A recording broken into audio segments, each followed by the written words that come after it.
Well, would you look at that? We're approximately 3 weeks into the new year, and I'm finally doing another review.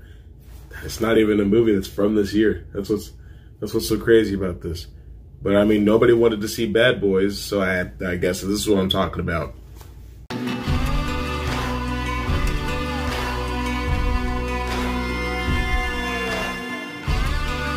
1917.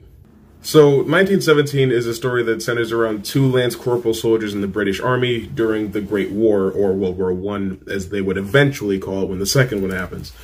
But essentially, Lance Corporal Schofield and Lance Corporal Blake have a mission to get this message from the general all the way like 9 miles southeast to a separate division in the army that are preparing for an attack because they think that the German soldiers have fallen back, so that they think they could just pounce. But what actually is the case is that the Germans are preparing an ambush, and they're about to get slaughtered. 1,600 men are going to get wiped out if they don't get the message to them before the next morning. And just like that, you have your stakes, you have your story, and you have your goal. So it's like, all right, we're going to be going with these guys to deliver this message. But that actually kind of really rings true because the movie is shot in a one-take format. And what a one-take format is that the entire film is presented to you in one long, unbroken camera shot. Now, obviously, they can't make the movie like that, so they have to edit it very carefully, very meticulously, so that you get that unbroken look. A lot of movies will have, like, one scene that has an unbroken shot, like in Avengers Endgame, when Hawkeye goes after the Japanese thugs after the Yakuza. That entire sequence up until Nat shows up is one take, and I really appreciate stuff like that. But in movies like 1917 and Birdman, sometimes it can present some issues, and let me explain what I mean by that. Because you aren't cutting away or skipping to another scene that's later in the timeline, you have a hard time showing the passage of time. And also, it's kind of difficult to establish character relationships, which is why the smaller cast for 1917 works. You're just watching these two guys, and a lot of the time, the dialogue has to do 95% of the legwork, because as the camera follows them, you kind of feel like you're there with them, but at the same time, you don't really know these people. So it's like, because they can't cut to flashbacks or cut to a week later when they're doing something else, everything that they say has to have the effect of world building and also character relationship establishment. But it does such a good job of pulling you in, especially because, like I said, you feel like you're there with them because the camera never pulls off of them. Now, there's times where like it'll look somewhere else, but it gives the effect that you're looking that way. Like, it really does a good job of fully immersing you in the experience of watching this film, and I really appreciate that. However, because the movie's been out for a little while, so I'm going to spoil-ish one thing. Because the whole thing is that they have to get there before sunrise, to have some tension, they needed to skip a little further into the timeline. They had to skip a couple hours. So there's a scene where something happens, and then it blacks out, and it comes back, and it's nighttime. Now, this doesn't count as breaking the shot, because the character whose perspective you're following, which is Schofield, is indisposed for this amount of time. So you're experiencing time with him regardless. Although I will say that, like, whenever they go into places and like do things, it feels like time was like hyper accelerated.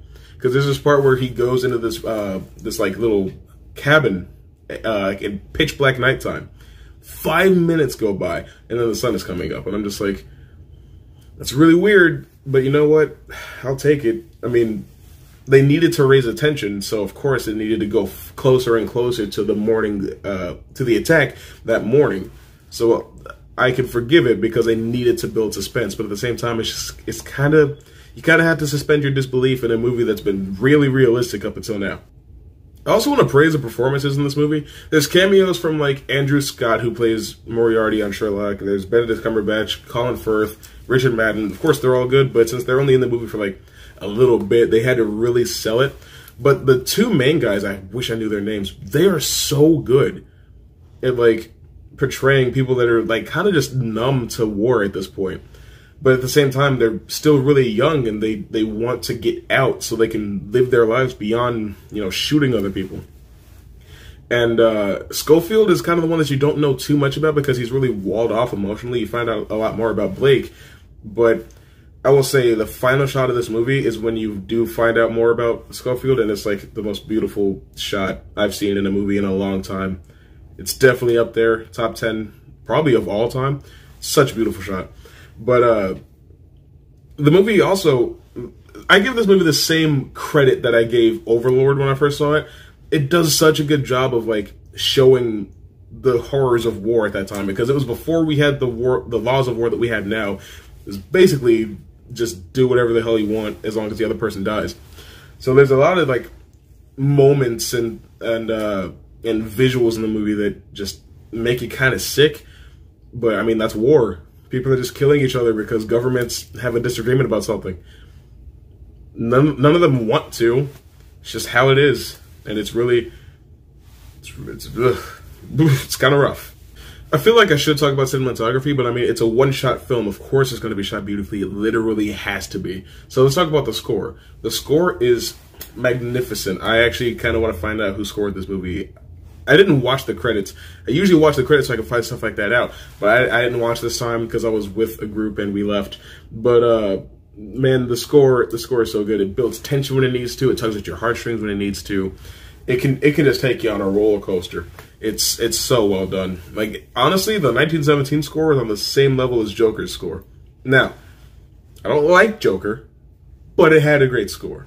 Overall, I mean, there's nothing that holds this movie back in any regard. I am literally contractually obligated because of how long it's been since I've given a movie one of these.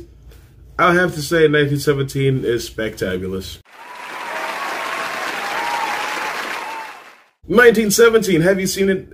I hope so. It's been out for about 3 weeks in most of the world. But if you have seen it, what do you think about it? Whatever it is, comment below and educate me. And as always, if you want more videos from me, leave a like, subscribe, share this video with your friends, and feed me, please.